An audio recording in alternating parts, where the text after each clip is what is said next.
capítulo 5, verso 37. Vamos no 33. Isso, vamos no 33.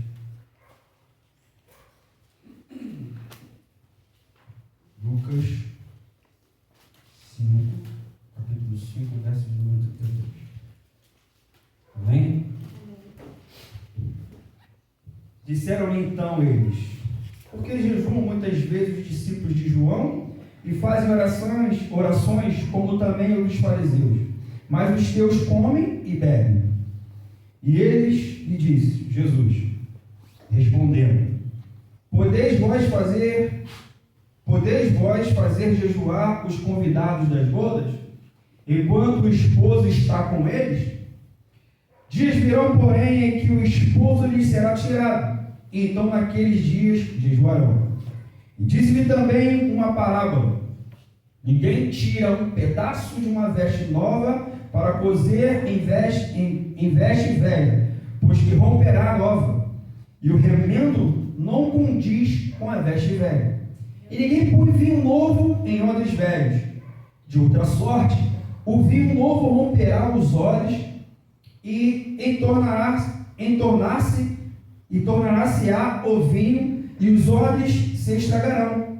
Mas o vinho novo deve ser posto em odres novos, e ambos juntamente se conservarão. Somente até aqui, por isso, sentar.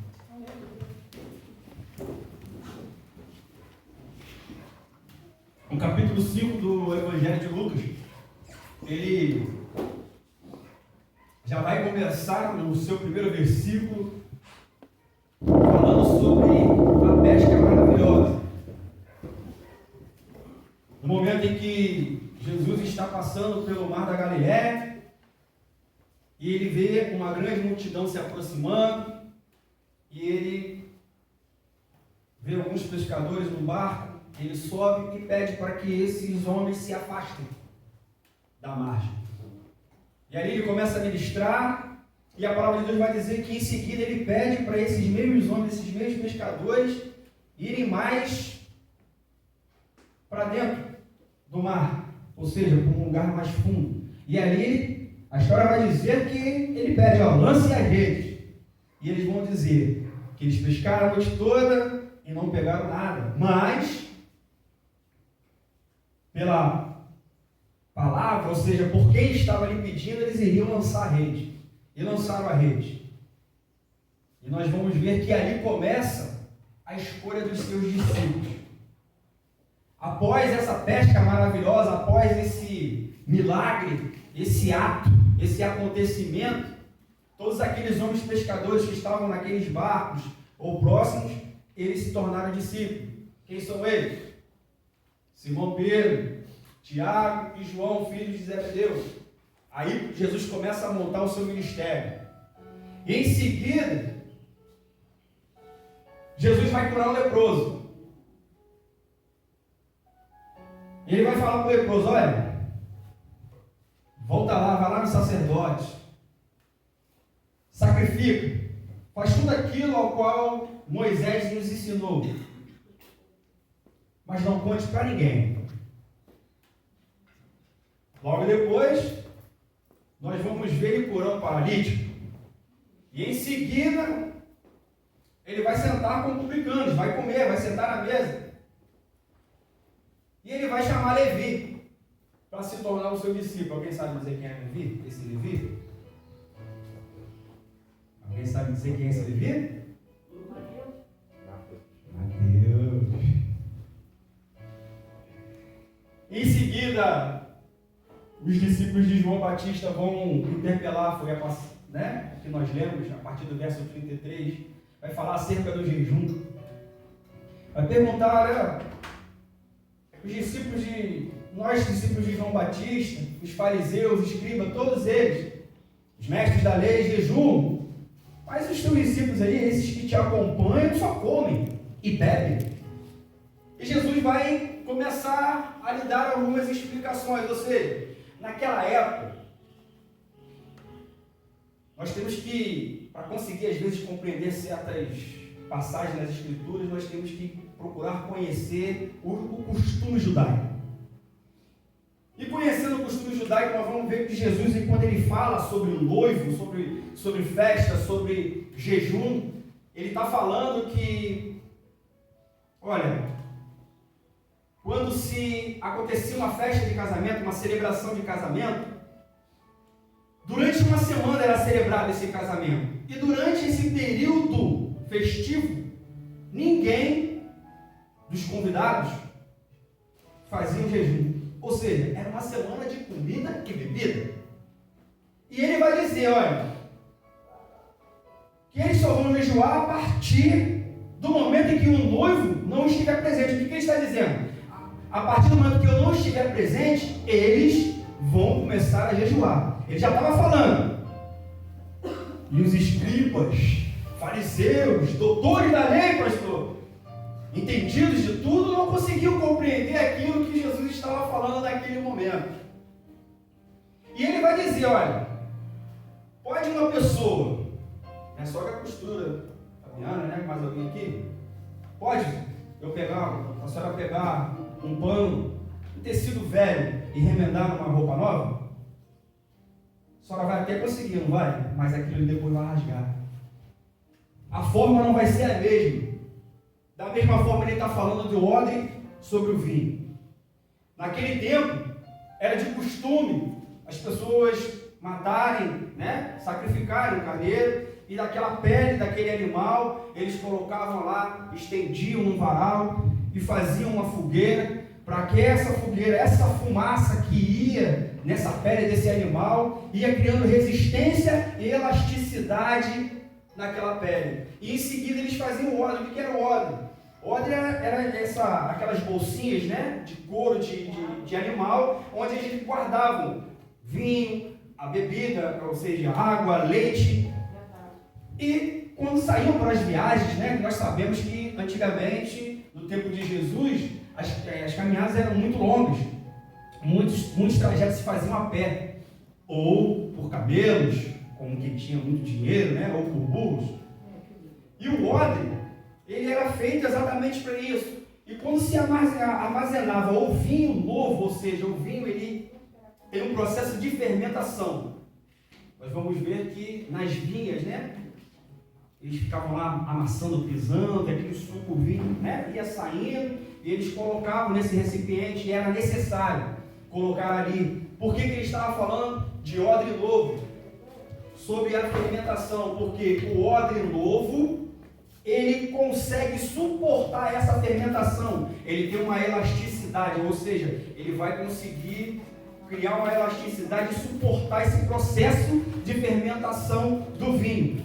Ou seja, se ele colocasse o vinho novo no odre velho, onde ele já tinha essa elasticidade, onde já tinha sido, né, muito tempo usado, esse odre ele não ia resistir. O que ia acontecer com esse odre? Ele ia se romper. Ou seja, o vinho velho iria se estragar.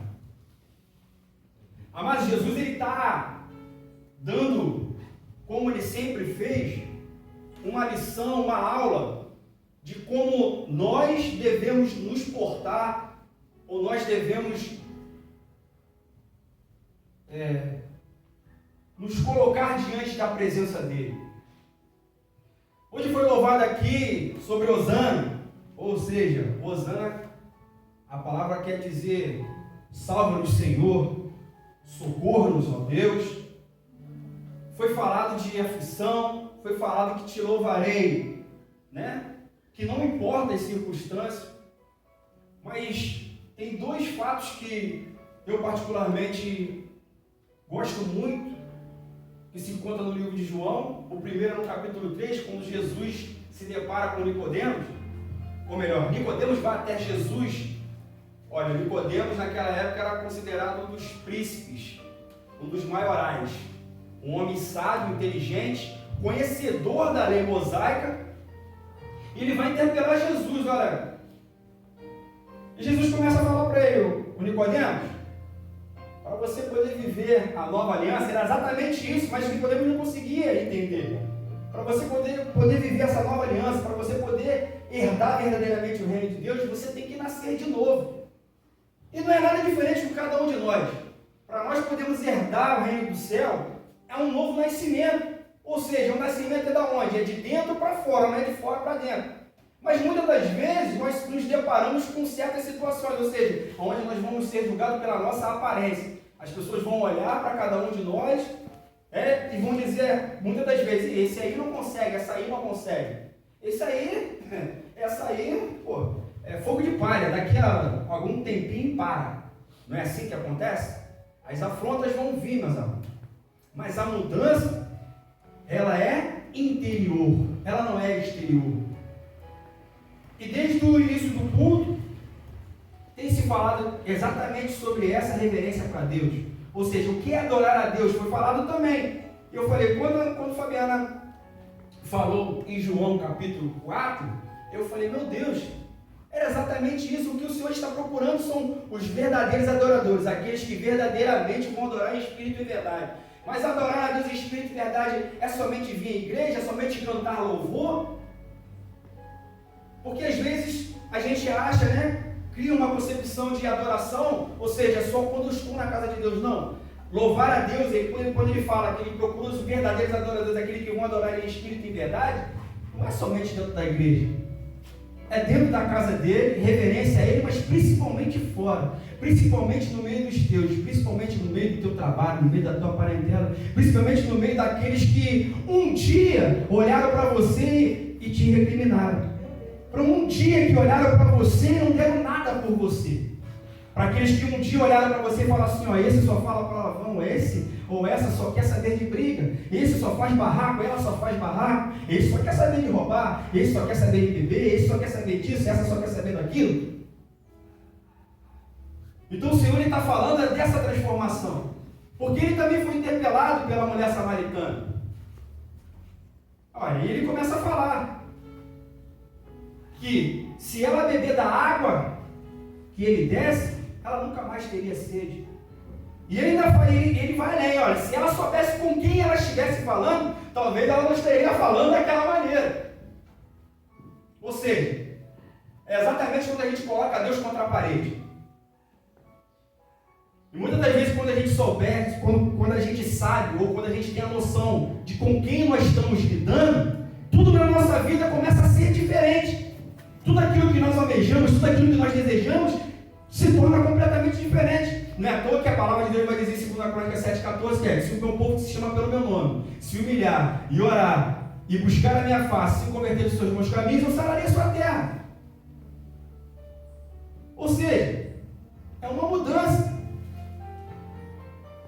Mas é uma mudança, uma atitude que tem que partir de cada um de nós. Ou seja, Jesus estava falando para aqueles religiosos, para aqueles doutores da lei, que eram o nariz em pé e sabiam de qual é salteada a lei de Moisés, que olha só, isso tudo aí que vocês estão fazendo, tudo isso é passageiro. Eles não conseguiam entender que ele era o próprio Messias. Mas se a gente for analisar, se você for pesquisar, e se algum dia, creio eu, que algum de nós for a Israel, for a Jerusalém, nós vamos conseguir entender e vamos conseguir compreender que para eles o Messias ainda não veio. Para eles são dois tipos de Messias. E eles têm dois calendários. Eles têm um calendário deles normal e tem um calendário civil. O calendário civil é o calendário desde a criação. Se eu não me engano, no calendário civil judaico, nós estamos no ano 5780. Se você for parar para pesquisar, você vai ver. Ou seja, nós aqui, para nós estamos no ano de 2020. Para eles estão no ano 5780 no calendário civil. E o calendário deles é totalmente diferente do nosso. O calendário deles começa em março. Março, abril, maio, junho, julho, agosto, setembro. Por quê? 7. Outubro, 8º. Novembro. Dezembro, 10º mês. após a instituição da Páscoa, depois se vocês tiverem oportunidade, lá em Êxodo capítulo 12, o Senhor naquele momento ali, ele muda. Ele dá uma ordem para Moisés e o calendário ele é mudado. Ele passa a ser o calendário solar, que é o calendário que rege todo o nosso sistema para os dias de hoje. É isso que nós temos que começar a compreender. Quando nós examinamos as Escrituras, quando nós meditamos na palavra de Deus e não fazemos leitura dinâmica, e não simplesmente apenas li, não entendi, não vou ler de novo. Ou então você pede uma passagem para Deus, você pede uma resposta de Deus, você abre, aí às vezes é uma palavra de conserto. Aí você fala assim, não é essa não. Deus não está falando comigo não. Você fecha de novo a Bíblia. Aí você fala assim, não, falar comigo, você abre de novo. Aí você só abre, você só lê quando lhe convém. Esse versículo aqui é para mim. Deus está falando comigo. É assim que Deus fala com a gente?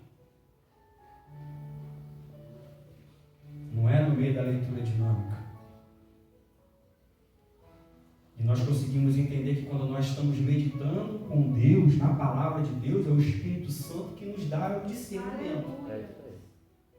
Eu sempre digo, sempre lia a palavra de Deus e não conseguia entender. Não conseguia entender. Mas a partir do momento que eu comecei a entender, porque eu ainda não entendo, eu não sei tudo, não sei nada, estou aprendendo. Quando eu comecei a fazer o seminário, o pastor Fábio, o professor começou a falar um negócio lá, mas assim, da mente, ele não lia nada não, aí a gente olhava para o outro e falava assim, e a gente se achava que sabia alguma coisa, hein? Aí ele falava, mano. Aí um catucava o outro, da onde eles estão tirando isso? Ou seja, quem conhece o pastor Paulo Afonso Generoso? Todo mundo, né? Melodia, deu aula pra gente. O homem é uma máquina. Ele deu, né, pastor? Ele deu aula sem tocar na apostila. Ele via falando. Vá lá em Gálatas, capítulo tal, versículo tal, vê se não está escrito isso. Sabe? Mas é claro. Mas ele contou ali a história de vida dele. Como ele começou e por que ele começou. Nasceu em berço evangélico, mas ele podia muito bem largar de mão. Mas não. Ele meditou, fala hebraico, fala grego, fala não sei o quê, que é fácil. Queria eu aprender hebraico, aprender grego. Eu vou pegar a Bíblia de Jerusalém, vou traduzir ela toda no original. Eu vou saber exatamente, nós vamos saber, quem tiver a oportunidade de fazer, você vai conseguir examinar as Escrituras no seu original. O que verdadeiramente a palavra está realmente na sua raiz querendo dizer. Então, quando a gente faz a meditação da palavra de Deus, não é uma simples meditação, tem que ser uma meditação. Aleluia. Nicodemos conhecia demais a palavra de Deus.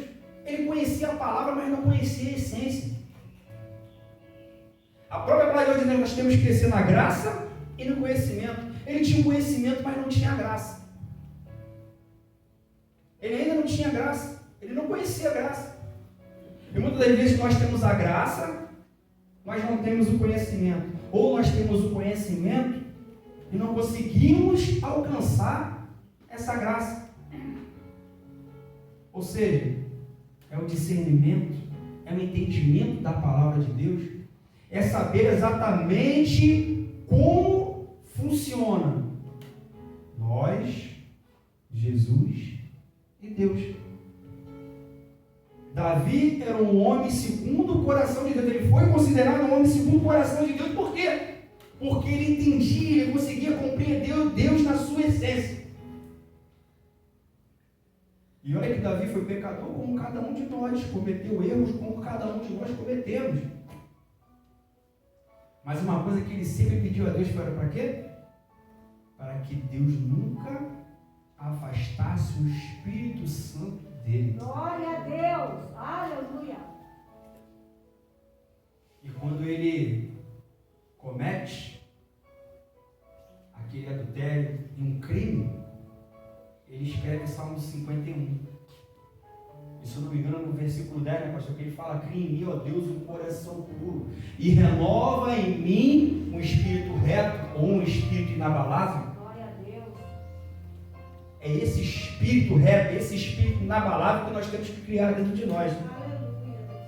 Porque vai ser esse espírito que vai nos conduzir, vai ser esse espírito que vai nos fortalecer, vai ser esse espírito que vai nos manter firme em meio a tanta dificuldade. Glória a Deus.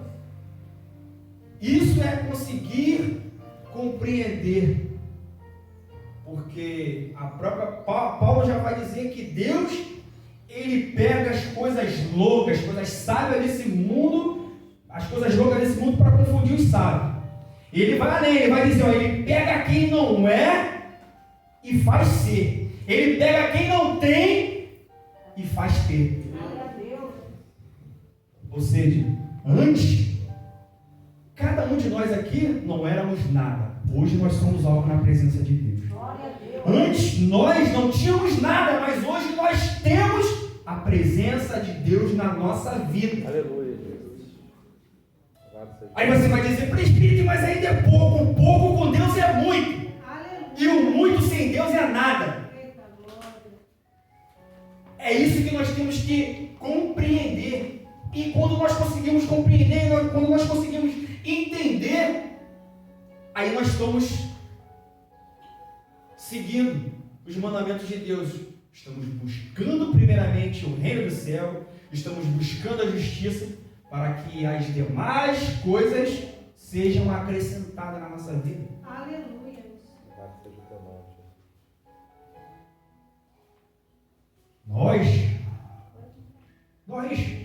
Nós temos vivido tempos temerosos. Tudo que está acontecendo tem deixado todos temerosos. Por mais forte que a pessoa seja, esse negócio de coronavírus, como o pastor fala, coronavírus não vai me pegar. Será?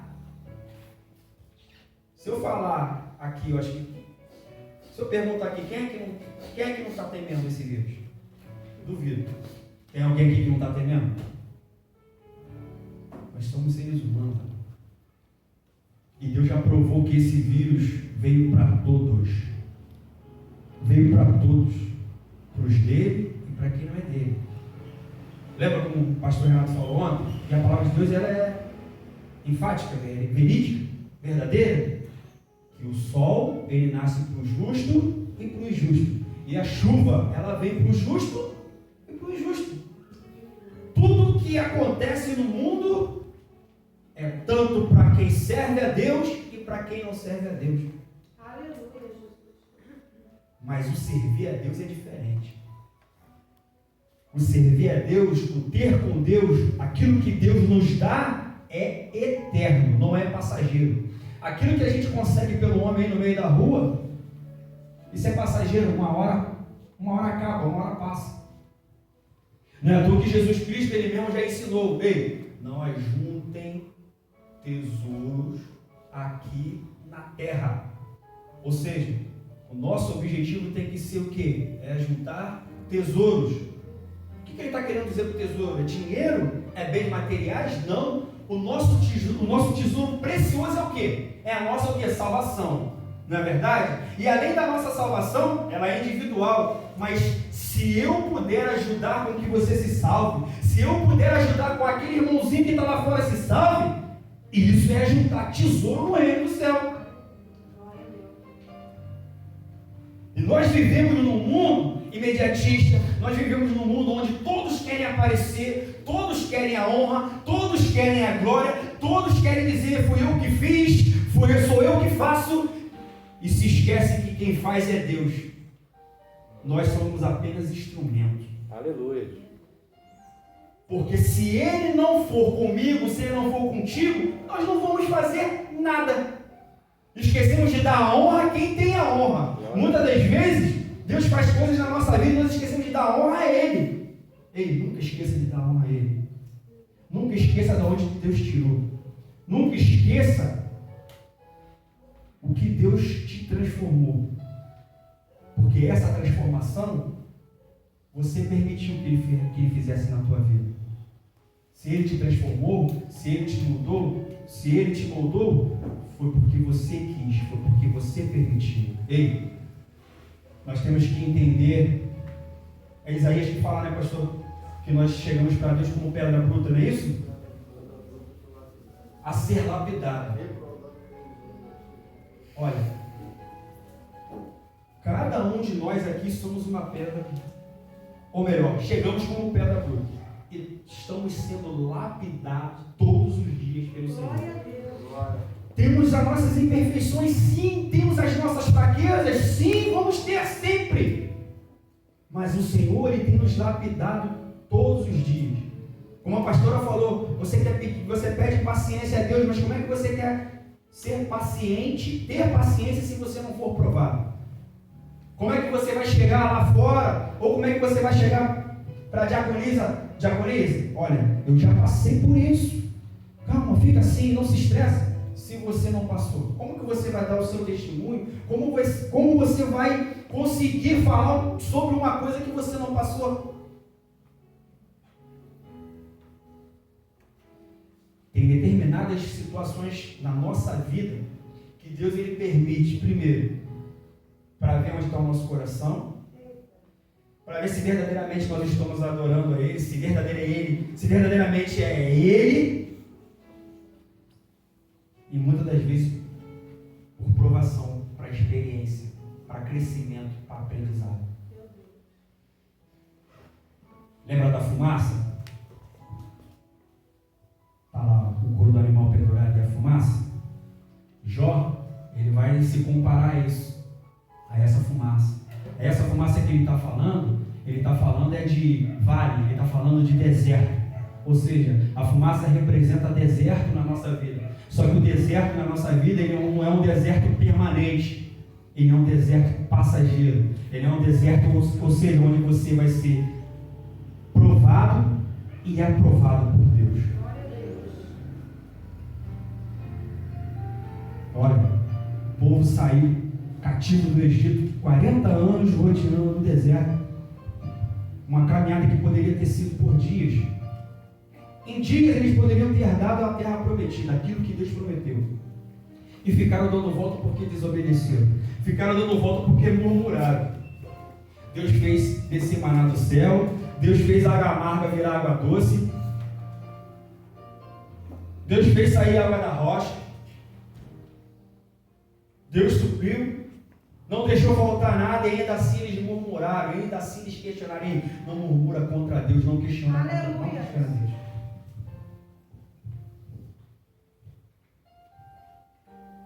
Mas presbítero, como assim? Eu estou falando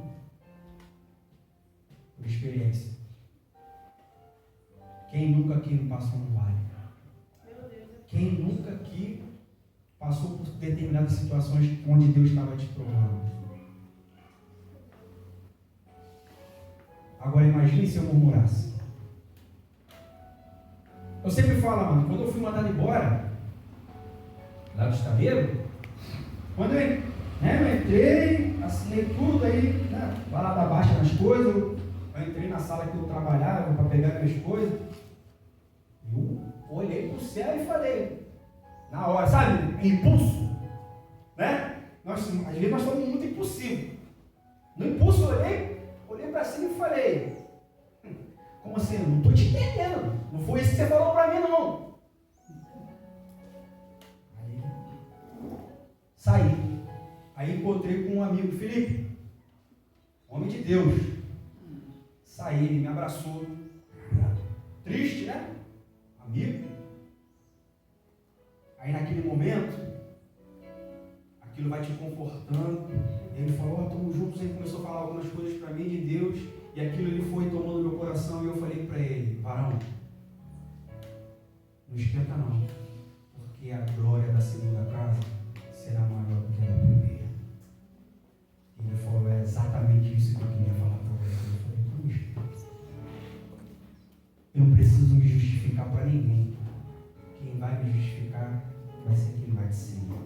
Aguarde e verá. Porque Deus ele começa a trazer na memória aquilo que Ele prometeu para você.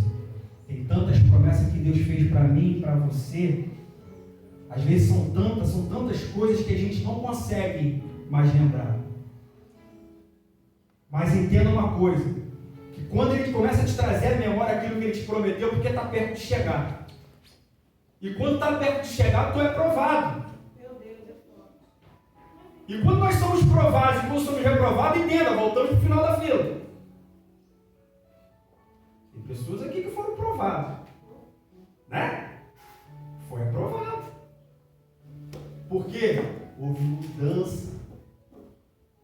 E quando há essa mudança, você não precisa falar nada para ninguém. Deus fala por você. Aleluia. Tem coisas,